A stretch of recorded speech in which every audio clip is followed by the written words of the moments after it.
Welcome to the Lowly Servant channel. This is the new series about how we can better understand the Word of God. The ideas are easy to follow and adapted to our own lives. We are going to reflect on today's Gospel. Let's have a listen.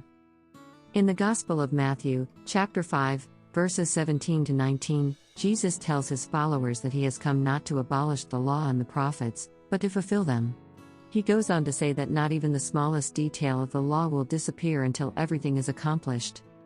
This passage highlights the importance of the law in the life of a believer.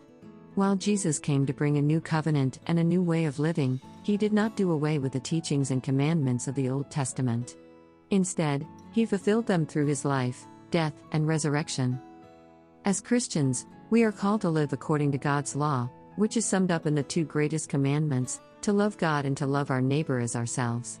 The law is not a set of rigid rules to be followed blindly, but a guide to living a life that is pleasing to God and in harmony with His will. At the same time, Jesus reminds us that it is not enough simply to follow the law externally.